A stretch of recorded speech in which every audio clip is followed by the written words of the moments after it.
Krishna, Krishna Krishna, Hare Hare, Hare Rama, Hare Rama, Rama, Hare Hare. We continue reading from Bhagavad Gita as it is, chapter 14, text 19.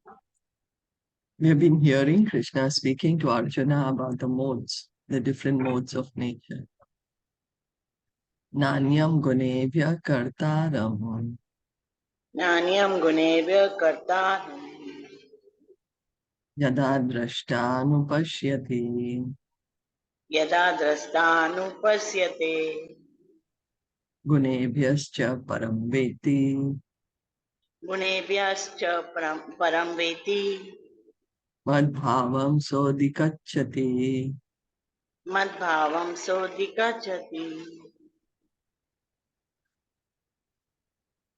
Translation. When one properly sees that in all activities no other performer is at work than these modes of nature, and he knows the Supreme Lord who is transcendental to all these modes, he attains my spiritual nature. Purport. One can transcend all the activities of the modes of material nature simply by understanding them properly, by learning from the proper source. The real spiritual master is Krishna, and he is imparting this spiritual knowledge to Arjuna. Similarly, it is from those who are fully in Krishna consciousness that one has to learn the science of activities in terms of the modes of nature. Otherwise, one's life will be misdirected. By the instruction of a bona fide spiritual master, a living entity can know of his spiritual position. His material body, his senses, how he is entrapped and how he is under the spell of the material modes of nature. He is helpless, being in the grip of these modes. But when he can see his real position, then he can attain to the transcendental platform, having the scope for spiritual life. Actually, the living entity is not the performer of different activities. He is forced to act because he is situated in a particular type of body, conducted by some particular mode of material nature. Unless one has the help of spiritual authority, he cannot understand in what position he is actually situated. With the association of a bona fide spiritual master, he can see his real position. And by such an understanding, he can become fixed in full Krishna consciousness. A man in Krishna consciousness is not controlled by the spell of the material modes of nature. It has already been stated in the 7th chapter that one who has surrendered to Krishna is relieved from the activities of material nature. For one who is able to see things as they are, the influence of material nature gradually ceases. So Krishna is continuing to speak about the modes. And now he's saying that if one can see that the modes are the ones that are at work, we are the spirit souls. So Prabhupada is saying we can do that when we understand, we learn from the pure devotees. When we can learn from pure devotees, then we will be able to rise above the modes. Rise above the modes means liberation. One may be in the material world, one may be in the material body, but one may be liberated, that the modes don't modes don't entangle him. Why? Because he's completely Krishna conscious. He's understood his position as a soul. So Prabhupada is saying that by the instruction of a bona fide spiritual master, means a real spiritual master, the pure devotee, one can understand that one's position, oh, I'm not the body, I'm the soul, I'm part and parcel of Krishna, and how he's entrapped and how he's under the spell of material modes of nature. You see, we are inside the body, but it's the modes that are making us work. For example, the soul, when the soul is in the body of the dog, the soul behaves like a dog. When the same soul is in the body of a human being, the same soul is acting as a human being. And the same soul is in the body of a bird, is acting as a bird. So the soul is the same, but what's happening? Why is it acting differently? Because the modes of nature are acting differently. And because of that, so unless we can understand that we are acting under these modes, then we will not be able to see, unless we understand that it's only these modes that are controlling us, then one can understand the real position that, oh, I'm spirit soul. It's the modes that are acting. So taking up Krishna consciousness under the guidance of a pure devotee. This is what Prabhupada is saying. Constantly hearing from Bhagavatam, Bhagavad Gita, constantly chanting Hare Krishna, Krishna Krishna, Hare Hare, Hare Ram, Ram Ram, Hare. Then one will be able to understand, oh, it's the modes that are working, not the soul. Not the soul. Because we are forced to act. We are not able to understand what's happening. Why am I acting in a particular way? But we are forced to act as sometimes a human being or a dog or a bird because of the modes. So we need good guidance from the pure devotee.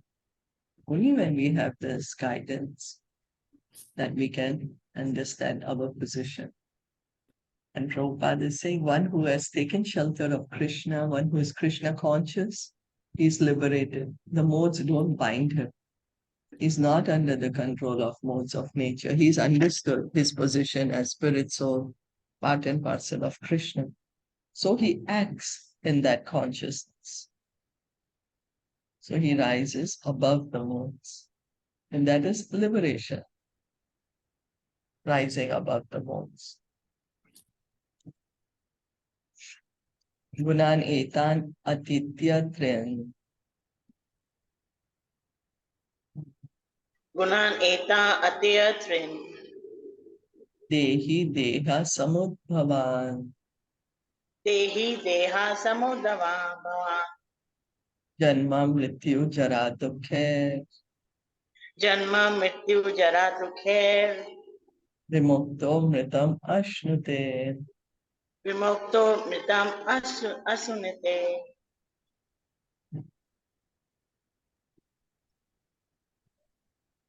Translation.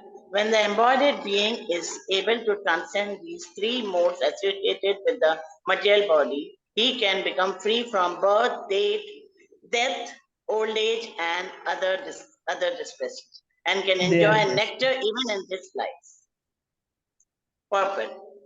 How one can stay in the transcendental position even in this body, in full Krishna consciousness, is explained in this verse. The Sanskrit word dehi means embodied. Although one is within this material body, by his advancement in spiritual knowledge, he can be free from the influence of the modes of nature. He can enjoy the happiness of spiritual life, even in this body, because after leaving this body, he's certainly going to the spiritual sky. But even in this body, he can enjoy spiritual happiness. In other words, devotional service in Krishna consciousness is the sign of liberation from material entanglement. And this will be explained in the 18th chapter. When one is freed from the influence of the modes of material nature, he enters into devotional service. So Krishna is saying that liberation, how one transcends these modes of goodness, passion, and ignorance. The modes are influencing us, every activity of us. We are being influenced by the modes. So Prabhupada is explaining we can come to this transcendental position by Krishna consciousness, by hearing, by chanting, in the association of devotees. And then the more one advances in spiritual knowledge, more one can be free from the modes. The lesser the modes will act. And and such a devotee, because he is always Krishna conscious, he's always happy. While he's inside the body, he's Krishna conscious. understood his position in relation to Krishna. And after he gives up the body, he goes to the spiritual world to associate with Krishna. So even while he's in this body, he's enjoying spiritual happiness, which is much higher happiness than the material happiness. When we are thinking, we are thinking we are the body. So we are constantly, oh, my body is paining, or our mind troubles us, other living entities are troubling us, or what happens, sometimes there is natural disasters. But when one is Krishna conscious, then all these things don't bother the pure devotee. He's understood, I have nothing to do with the body. Sure, he'll maintain the body to whatever degree it needs to be maintained. But he's understood that he's Krishna conscious, that he is part and parcel of Krishna. So when one is engaging in pure devotional service, that is liberation. That is beyond the influence. The modes don't act on the pure devotee. The pure devotee is beyond the modes because his consciousness is fixed on Krishna. Arjuna Vachan. Arjuna Vachan. Kerlinges Tringunan Etan. Kerlinges Tringuna Etan. Atito Bhavati Prabho.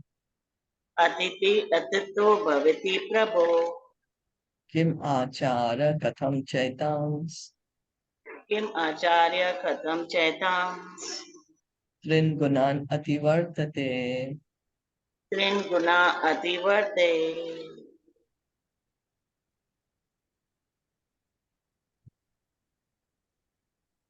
Translation. Arjuna inquired, "O my dear Lord, by which symptoms is one known who is transcendental to these three modes? What is his behavior and how does he transcend the modes of nature?" Purport. In this verse, Arjuna's question was very appropriate. He wants to know the symptoms of a person who has already transcended the material modes. His first inquiries of the symptoms of such a transcendental person. How can one understand that he has already transcended the influence of the mode of material nature? The second question, ask how he lives and what his activities are. Are they regulated or non-regulated? Then Arjuna inquires of the means by which he can attain the transcendental nature. That is very important. Unless one knows the direct means by which one can be situated always transcendently, there is no possibility of showing the symptoms. So all these questions put by Arjuna are very important and the Lord answers them. So Krishna is telling him that, rise above the modes and then you will not be disturbed by the body, the stresses of the body. So Arjuna is asking now, so when who's already liberated, who's above the modes, how does he act? How can you understand that this person is already liberated? What does he do? How does he live? Are his activities regulated or non-regulated? And then Arjuna is saying, how can one be situated on this platform? So let's read on then. Shri Bhagavan Uvacha.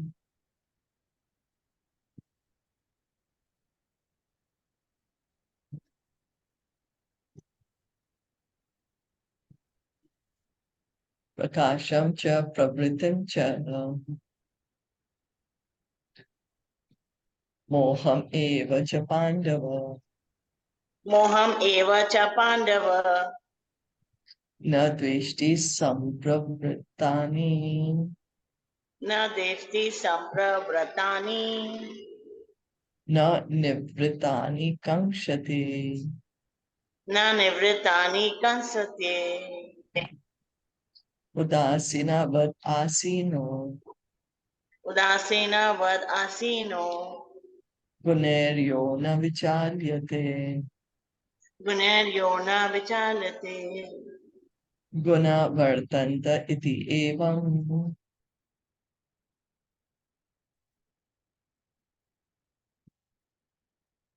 Yo vatishtati Vartanta iti eva.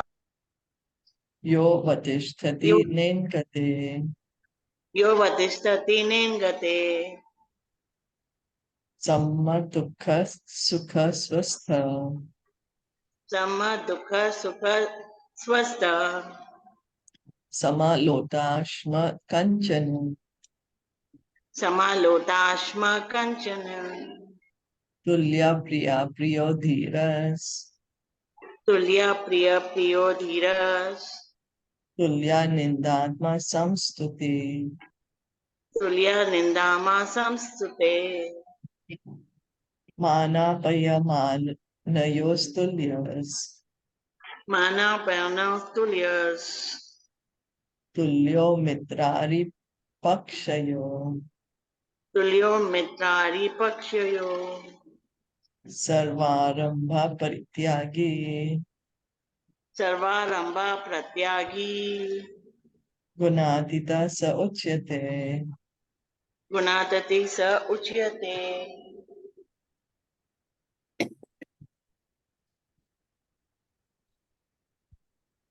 Translation. The Supreme Personality of Godhead said, O son of Pandu, who does not hate illumination, attachment, and delusion, are when they are present or long for them, when they disappear, who is unwavering and undisturbed. Through all these, I can't see properly. Oh, you're not All these able to see? reactions of the material, now it's okay, yeah. All these reactions of the material qualities, remaining neutral and transcendental knowing that the modes alone are active, who is situated in the self and regards alike happiness and distress, who looks upon a lump of earth, a stone, and a piece of gold with an equal eye, who is equal towards the desirable and the undesirable, who is steady, situated equally well in praise and blame, honor and dishonor, who treats alike both friend and enemy, and who has renounced all material activity. Such a person is said to have transcended the modes of nature. Purport. Arjuna submitted three different questions, and the Lord answers them one after another. In these verses, Krishna first indicates that a person transcendently situated has no envy, does not hanker for anything. When a living entity stays in this material world, embodied by the material body, it is to be understood that he is under the control of one of the three modes of material nature. When he is actually out of the body, when he is out of the clutches of the material modes of nature, but as long as he is not out of the material body, he should be neutral. He should engage himself in the devotional service of the Lord so that his identity with the material body will automatically be forgotten. When one is conscious of the material body, he acts only for sense gratification. But when one transfers the consciousness to Krishna, sense gratification automatically stops. One does not need this material body, and he does not need to accept the dictations of the material body. The qualities of the material modes in the body will act, but as spirit soul, the self is aloof from such activity. How does he become aloof? He does not desire to enjoy the body, nor does he desire to get out of it. Thus, transcendently situated, the devotee becomes automatically free. He did not try to become free from the influence of the modes of material nature. So Arjuna had asked, no, the question. So Krishna is saying that Arjuna asked, what are the symptoms of one who is transcendently situated? So Krishna is saying, one who is transcendently situated, he has no envy and he has no material desire. He doesn't envy anyone. He sees everyone equally and he does not have any material desire. So we are inside this material body, so we have to understand that we are under the control of the modes of nature. Anyone who is inside the material body, the body is under control of the modes of nature, but not the soul. That's the point we have to understand. It's the body that always is under different combinations of these modes of nature. So Prabhupada is saying, as long as the soul is inside the material body, one should engage in devotional service. Continue with hearing and chanting, remembering the Lord. And the more one engages in devotional service, then the more one will forget that I am the body. And one will get more and more Krishna conscious. Gradually, it will happen. You see, when we are always thinking, oh, I am the body, I have this, I have this, I have to do this, I have to do this, all based on the body. But when we are thinking, oh, how can I please Krishna? How can I serve Krishna? Then automatically the modes will stop acting. When we are doing it for the pleasure of Krishna. Right now we are material conscious. We are thinking we are the body, we are the body. So everything we are doing, how to make this body the most comfortable. But understanding that, oh, I'm not the body, I'm the soul. So let me begin devotional service. Hearing from Bhagavatam, Bhagavad Gita, chanting Hare Krishna, Krishna, Krishna, Hare Hare, Hare Ram, Ram Ram, Hare Hare. Gradually, he automatically gets free from the modes. He does not have to separately endeavor. And so that's the reason Krishna consciousness is the most perfect way to get liberated. One just cultivates Krishna consciousness. One hears, chants, under the instructions of the pure devotee, worships the deity, remembers the Lord. And gradually, one can get free from the modes of nature. It happens simultaneously. Oh, we still have. Okay. Then the next question. The next question comes. I have to read this. Okay, the next question concerns the dealings of a transcendentally situated person. The materially situated person is affected by so-called honor and dishonor offered to the body.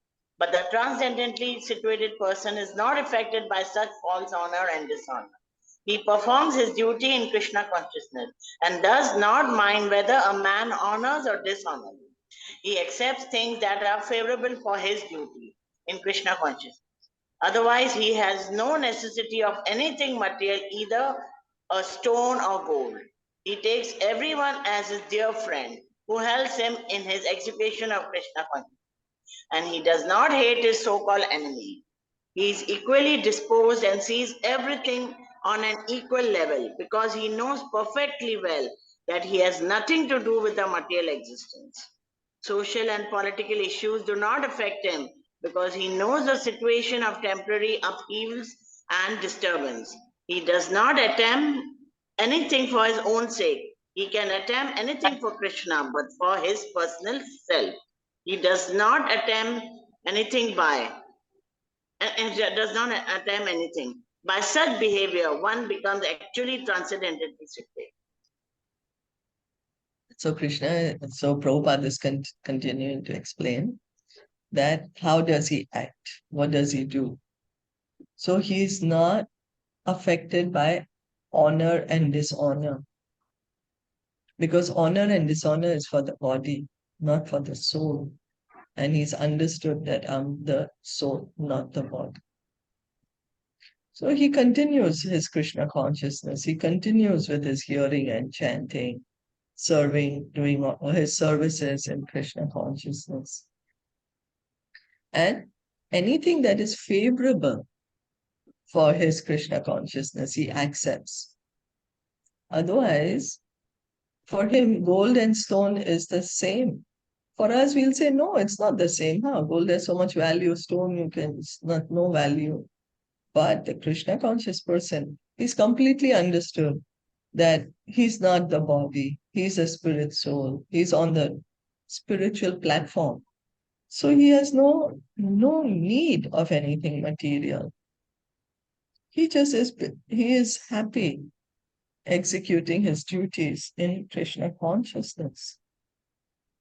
So he just accepts whatever is favorable for him to continue with Krishna consciousness, for his duty in Krishna consciousness.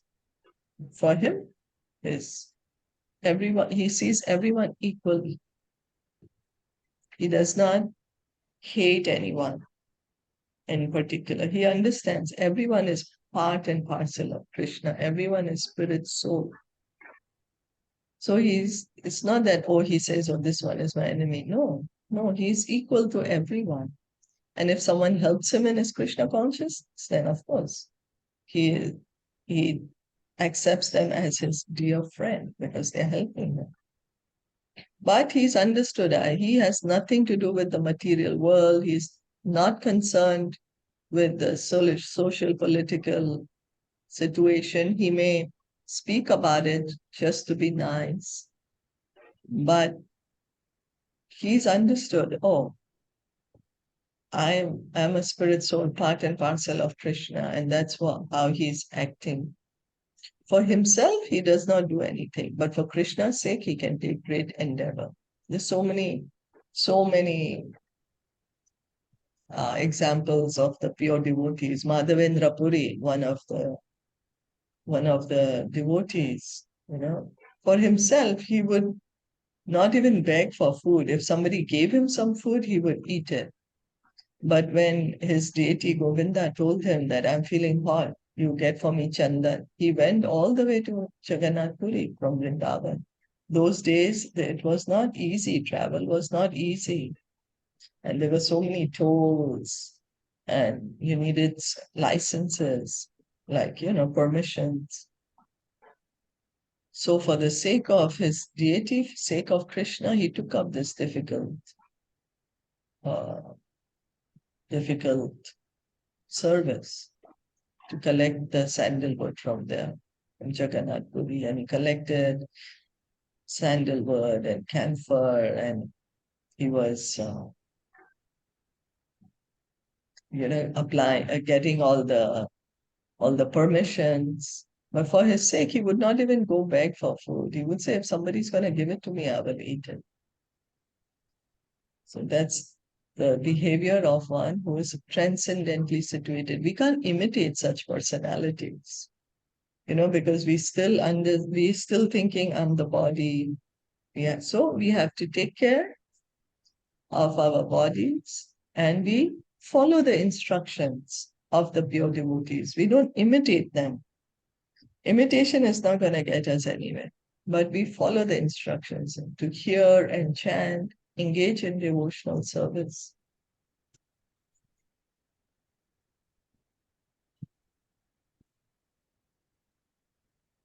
Mam cha yo vyabhicharena Mam cha yo vyabhicharena bhakti yogena sevate bhakti yogena sevate sagunan samathityaitan sagunan samatyayaitan brahma bhuyaya kalpate.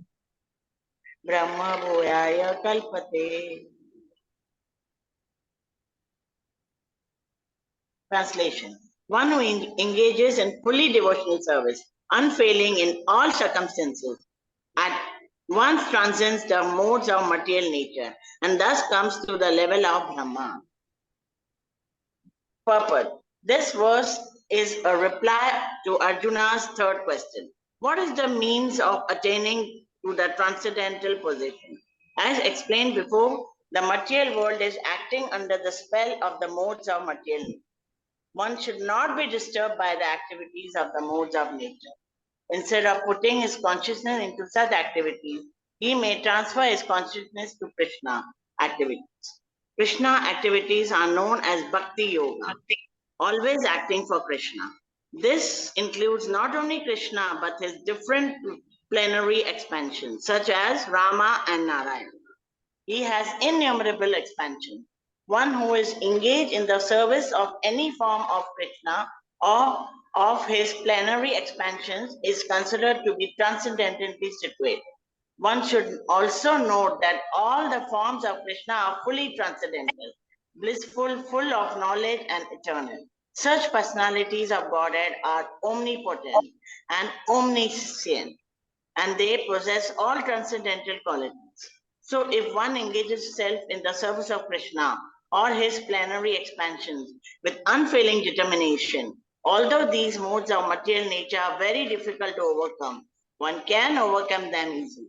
This has already been explained in the 7th chapter. One who surrenders to Krishna at once surmounts the influence of the modes of material nature. To be in Krishna consciousness or in devotional service means to acquire equality with Krishna. The Lord says that his nature is eternal, blissful, and full of knowledge, and the living entities are part and parcel of the Supreme, as gold particles are part of gold mine. Thus, this living entity in his spiritual position is as good as Krishna in quality. The difference of individuality continues, otherwise, there could be no question of Bhakti Yoga. Bhakti Yoga means that the Lord is there, the devotee is there, and the activity of exchange of love between the Lord and the devotee is there. Therefore, the individuality of two persons is present in the Supreme Personality of Godhead and the individual person. Otherwise, there would be no meaning to Bhakti Yoga. If one is not situated in the same transcendental position with the Lord, one cannot serve the Supreme Lord. To be a personal assistant to a king, one must acquire the qualification. Thus, the qualification is to become Brahma or freed from all material contamination. It is said in the Vedic literature, Brahmavya san Brahmapi eti. One can attain the Supreme Brahman by becoming Brahman. This means that one must qualitatively become one with Brahman. By the attainment of Brahman, one does not lose his eternal Brahman identity as an individual soul. So this verse is many times quoted by the devotees. Mamcha yovya vicharena bhakti yogena sevate sagunan samatityahitan brahma bhuyaya kalpate. One who engages in full devotional service, unfailing in all circumstances, at once transcends the modes of material nature and thus comes to the level of Brahman. One comes to the Brahman platform when one is engaging in bhakti, devotional service. One transcends the modes of nature. So Arjuna asked, what is the meaning to attain transcendental position? So what's happening rather is each of us, because we are in the material world, we are inside this material body, we are controlled by the modes of material nature. That is the law of material world. This is how material nature controls us through the modes. We can't even understand what's happening. We can't understand how we are being controlled by the modes. So, what Prabhupada is saying that one should not be disturbed by the activities of modes. Instead of thinking too much about this, engage in devotional service, transfer the consciousness. Instead of think continuously, because we are always thinking, I'm the body, I'm the body, I'm the body, right? But somehow or the other, Prabhupada is saying, begin Krishna consciousness, hear and chant about Krishna. Hear and chant. Gradually increase those activities. Those activities are known as Bhakti Yoga, acting for Krishna. So somehow or the other, start Bhakti Yoga, engage in Bhakti Yoga, and then increase the activities in Bhakti Yoga. Bhakti Yoga is for Krishna, or Lord Vishnu, or any of Krishna's expansions, Lord Ramachandra. It's the same. God is one, and he has many expansions. God is one. He has many expansions. Krishna is the original personality of Godhead. He has many expansions. Lord Ramachandra, he has Narayan forms, Nishinha, Varaha. All that is devotional service if one can engage in their service. All Krishna's forms are Satchit Ananda, eternal, full of bliss, full of knowledge. Eternal, full of bliss, full of knowledge. Satchit Ananda. Krishna and all his expansions are Satchit Ananda. Krishna and all his expansions are omnipotent and omniscient. We say God is omnipotent, omniscient. So omnipotent, he has all these different energies. Omniscient, he knows everything. And they have transcendental qualities. God has qualities, transcendental, not material. Then, so what Prabhupada is explaining, if one engages in service of Krishna or of any of his expansions with determination, regularly, then although these modes are very difficult to overcome, one can overcome them easily. So means, although it's very difficult to get liberation, but one who surrenders to Krishna can easily get liberated. Krishna himself says this in the 7th chapter, that Devi hi esha gunamai mam maya duratyaya mam eva ye prapadyante mayam etam tarantite. He says this material world, which is consisting of 3 modes of nature, is very difficult to overcome. But one who surrenders to me can very easily cross beyond it. Surrender to Krishna begins by chanting Hare Krishna, Krishna Krishna, Hare Hare, Hare Ram, Ram Ram, Hare Hare. So when one engages in hearing, chanting, when one comes to the liberated platform, that means he's understood now. I'm not the body, I'm spirit soul. I'm Satchidananda, the pure devotee. He's understood his position, that he is part and parcel of God. To understand this, Prabhupada is explaining part and parcel of gold. A particle of gold is same as the entire gold mine, the quality. Quality of gold in a particle, I'm sorry, in a particle of gold is the same as the quality of gold in the gold mine. The quality is same, the quantity is different, but the quality is same.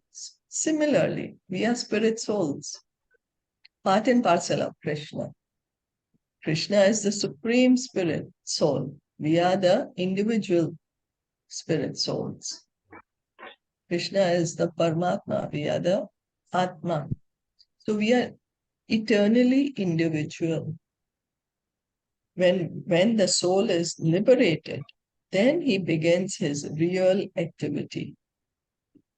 Devotional service is the real activity of the soul. So at liberation, it's not that everything is one. No, the individual soul always exists, and God also is always existing. And there is a exchange of love between the individual soul and God.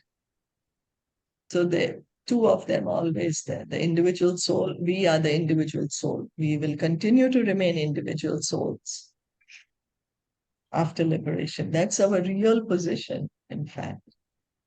And the real activity of the soul, every soul, is bhakti yoga, devotional service. So the soul and the super soul are on the same platform. Why? Means the soul has completely understood, I am not this body. He's no more under the modes of nature. He's understood that he's a spirit soul. And in this way, he can actually serve Krishna. He can actually serve God. Just as to serve nobody can just become a personal assistant to the king, no? Prabhupada is explaining. One has to get qualification. So, how to serve God, pure devotional service, that's why it says begins from the Brahman platform. So the qualification is to become Brahman or freed from all material contamination, is to understand I'm not the body, I'm spirit, soul. And in that understanding, one can actually serve Krishna, pure devotional service. Because at that point, then there is no material consciousness, only God consciousness.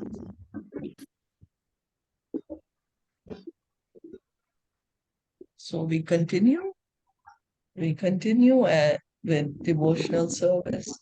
Devotional, continue, gradually, one can be situated in this position. It's not that after liberation becomes God. No. After liberation, one can understand, oh, I have a loving relationship with God. Let me engage in that relationship. There are activities on the liberated platform. There is duties on the liberated platform. Reality begins from the point of liberation. Real activities begin from the point of liberation. So the individual soul, it's not that he's going to lose his identity, no, individuality, no. The individual soul never loses individuality, eternally an individual. Like one says, oh, he has become Brahman. It doesn't mean that he does not exist anymore. It means he's understood he's a spirit soul and he's engaging in devotional service. That is actually coming to understanding that one is Brahman.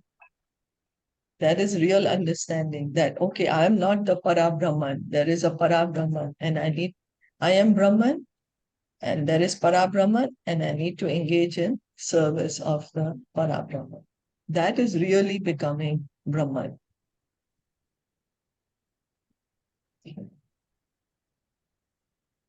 So reading on. Brahmano hi pratisthakam Brahmano hi pratishatam amritasya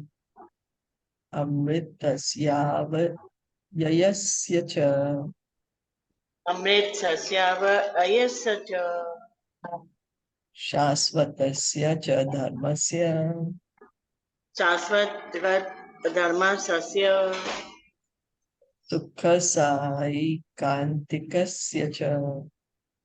Sukha sai kantyakasya cha. Translation. And I am the basis of the impersonal Brahman, which is immortal, imperishable, and eternal, and is the constitutional position of ultimate happiness. Purport. The constitution of Brahman is immorality, imperishability, eternity, and happiness. Brahman is the beginning of transcendental realization. Paramatma, the super soul, is the middle. The second stage is transcendental realization.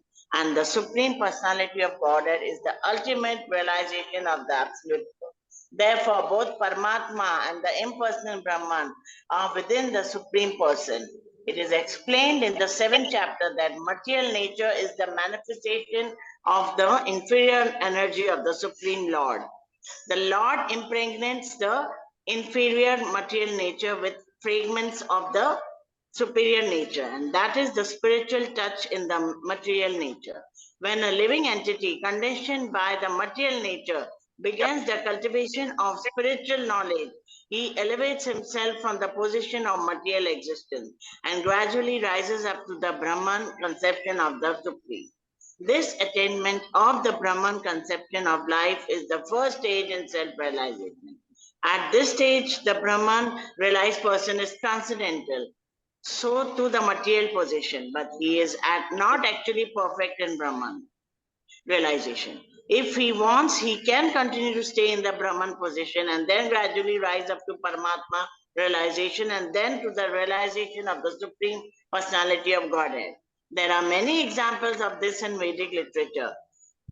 The four Kumaras are situated first in the impersonal Brahman, conception of truth, but then they gradually rose to the platform of a devotional service. One who cannot elevate himself beyond the impersonal conception of Brahman runs the risk of falling down. In Srimad Bhagavatam, it is stated that although a person may rise to the stage of impersonal Brahman without going further, with no information of the Supreme Person, his intelligence is not perfectly clear. Therefore, in spite of being raised to the Brahman platform, there is the chance of falling down if one is not engaged in the devotional service of the Lord. In the Vedic language, it is said, Raso ve se rasam e evyavam lodhaban bhavati. When one understands the personality of Godhead, the reservoir of pleasure, Krishna, the actually becomes transcendently blissful. Tatereya Upanishad 2.7.1. The Supreme Lord is full in six opulences, and when a devotee approaches him, there is an exchange of these six opulences. The servant of the king enjoys on an almost equal level with the king, and so eternal happiness, imperishable happiness, and eternal life accompany devotional service. Therefore, realization of the Brahman or eternity or imperishably is included in devotional service. This already possessed by a person is engaged in devotional service. The living entity, although Brahman, by nature has the desire to lord it over the material world, and due to the association, but the association with material nature entangles him in the different modes of material nature: goodness, passion, and ignorance. Due to the association of these three modes, his desire to dominate the material world is there. By engagement in devotional service and full Krishna consciousness, he is immediately situated in the transcendental position, and and his his unlawful desire to control material nature is removed. Therefore, the process of devotional service, beginning with hearing, chanting, remembering the prescribed 9 methods for realizing devotional service, should be practiced in the association of devotees. Gradually, by such association, by the influence of the spiritual master, one's material desire to dominate is removed, and one becomes firmly situated in the Lord's transcendental loving service. This method is prescribed from the 22nd to the last verse of the chapter. Devotional service to the Lord is very simple. One should always engage in the service of the Lord, should eat the remnants of foodstuffs offered to the deity, smell the flowers offered to the lotus feet of the Lord, see the places where the Lord had his transcendental pastime, read the different activities of the Lord, his reciprocation of love with his devotees, chant always the transcendental vibration. Hare Krishna, Krishna Krishna, Hare Hare, Hare Ram, Ram Ram, Hare Hare, and observe the fasting days, commemorating the appearances and disappearances of the Lord and his devotees. By following such a process, one becomes completely detached from the material activity. One who can thus situate himself in the Brahman Jyoti or the different varieties of the Brahman conception is equal to the Supreme Personality of Godhead in quality. Thus end the Bhakti Vedanta purport to the 14th chapter of the Srimad Bhagavad Gita in the matter of the three modes of material need. So Krishna is saying he is the basis of the impersonal Brahman, which is immortal, imperishable, and eternal. And this is the constitutional position of ultimate happiness. Brahman, immortality, eternal. You know, where Prabhupada would give example, when we are seeing a hill from far away, we'll see it. We can't see the hill really clearly. We see something like a cloud or something. Can't see the shape of the hill. Don't understand, oh, it has a form, but we may see it's like a kind of a cloud. But when we go closer, we see, oh, it has a shape, you know. and looks to be something like green or something. But when one really actually comes very close to the hill, goes on the hill, sees that, oh, this has so many different trees and so many sitting places, there's waterfalls, there's caves, so many different things are there. Similarly, when we are seeing God from very far away, when we just beginning to approach God, beginning spiritual life, then one may understand God as light without any form. But as one engages further in spiritual knowledge, in spiritual transcendental realization, one understands God as Paramatma, as the super soul in everyone's heart, in every atom of the universe. And as one continues further, one will understand that God is a person, that He is the supreme personality of Godhead, and that the Brahman is the light which is coming from His body, and Paramatma is a feature by which He is pervading the entire world, entire material world. So, there are different stages of realization of absolute truth, of God. So in the beginning, one may think that God is formless. He doesn't have any form. He doesn't have qualities.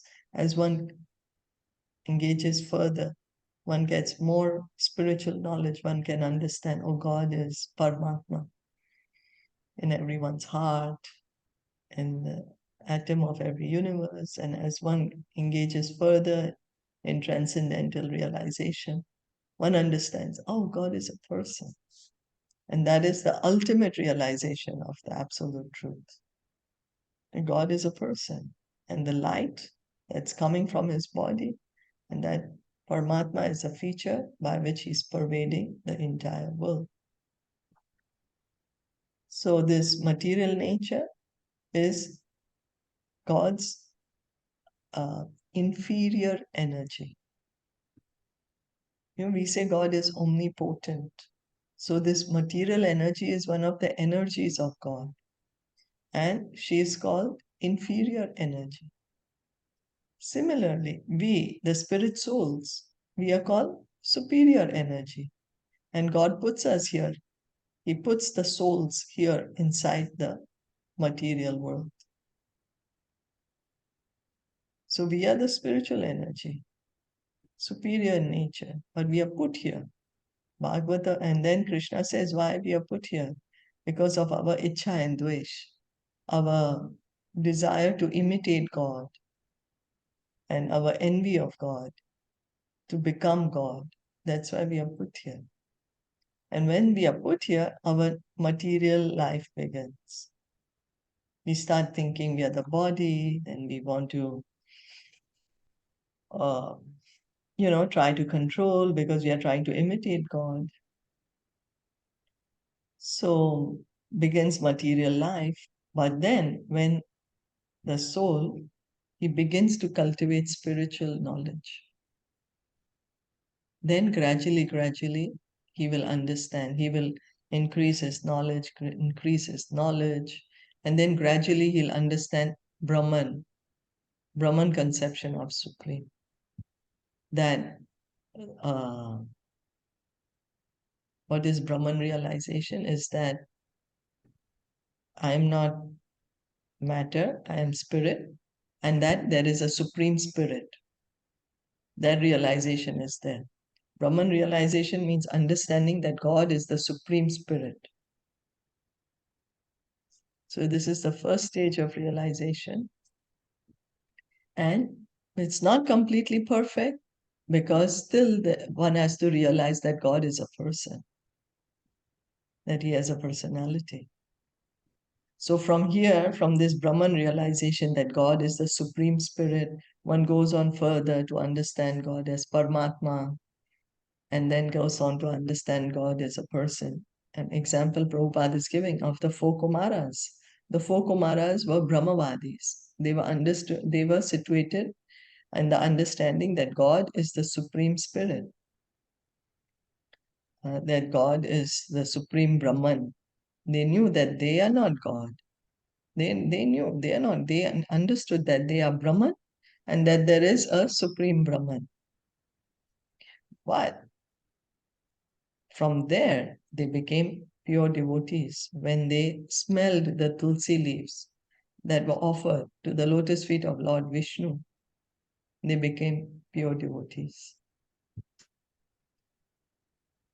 So from the Brahman platform, one has to go further because that's still impersonal platform. And one has a risk of coming back to the material world if one does not have a proper understanding of this impersonal Brahman. If we start thinking we are the Supreme Brahman, then we are going to fall down again to the material platform because we are not Supreme Brahman. We are Brahman, yes, but not Supreme Brahman. God is Supreme Brahman. So even though one may come to this Brahman understanding, there is a chance of falling down to the material platform again if one is not engaged in devotional service. And so, to actually get real liberation, one is encouraged to engage in devotional service. When one understands the personality of Godhead, the reservoir of pleasure, Krishna, he actually becomes transcendently blissful. The Taittiriya Upanishad is saying we have to understand that God is a person, Krishna is God. Then one can get real spiritual knowledge.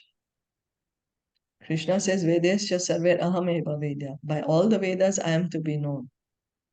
So all the Vedas are saying that. Understand that Krishna is God. So the Supreme Lord is full in six opulences. The Supreme Lord is full in six opulences: knowledge, beauty, wealth, strength, fame, and renunciation. So when the soul understands that God is a person, then he can also have this exchange of the opulences. Prabhupada is saying that the king is enjoying, the servant of the king also enjoys, Servant of the king, one may say, oh, but he's a servant. But yeah, but see the way he's enjoying. He has so many perks, living in a palace, much, much better than an ordinary person. So eternal happiness, imperishable happiness, eternal life accompany devotional service. One engages in devotional service, one can understand one's identity as Brahman. So we don't need to endeavor separately to understand I am Brahman. No, we engage in devotional service. Engage in hearing and chanting, remembering, and one will automatically come to understand that he is Brahman, automatically will be liberated. We are Brahman, we are spirit soul, but because we have this desire to imitate God, to become God, that's why we come to this material nature. We have the desire to enjoy this material nature. And because we are in the material nature, then of course we come under the control of the modes. This is the law of the material world. She controls, the material nature controls us with this modes of nature. But when one engages in devotional service, pure devotional service, one rises above the modes. One has completely understood, oh, my position is I'm servant of Krishna. I shouldn't try to control or imitate. I shouldn't try to become God or imitate God, but serve God. So how to begin? Hearing from Bhagavatam, Bhagavad Gita, chanting Hare Krishna, Krishna Krishna, Hare Hare, Hare Ram, Ram Ram, Hare Hare, in the association of devotees. Then gradually, one's desire, unlawful desire to become God is removed. And then one becomes fully engaged in pure devotional service. So Prabhupada is saying devotional service to the Lord is very simple. Engage in this, always engage in the service of the Lord. Have the foodstuff, which is first offer to the deity, then eat the foodstuff. Offer flowers to the deity, smell those flowers, go to the pilgrimages where the Lord has pastimes like Vrindavan, Mayapur. Read of the different pastimes of the Lord, different activities of the Lord. Read of the different reciprocation of the Lord. Like in Bhagavatam, we are reading, different activities of the Lord, his reciprocation with his devotees. Chant always Hare Krishna, Krishna Krishna, Hare Hare, Hare Ram, Ram Ram, Hare Hare. Observe fasting, like yesterday we observed half-day fasting for Lord Balaram. And then Janmashtami coming up next week, the devotees observe fasting till midnight. So observing fasting on the appearance and disappearance days of the Lord and his devotees. So, and Prabhupada is saying that one follows this process and one can come to the liberated platform. One gets liberation. Engage in devotional service. Hearing, chanting, observing these special days, appearance days of the Lord, appearance, disappearance days of the Lord and his devotees. Hear from Bhagavatam, Bhagavad Gita, Caitaniya Caritamita. Do some deity worship, have Krishna Prasad. So in this way, one can get liberation. And liberation begins pure devotional service. Liberation is not the end, it's the beginning of real life. That point, the soul begins a pure devotional service to God, to Krishna. We'll stop here for today. Yeah, thank you so much for listening and joining in. Srila Prabhupada ki jai, Gaur Bhakta Vrinda ki jai.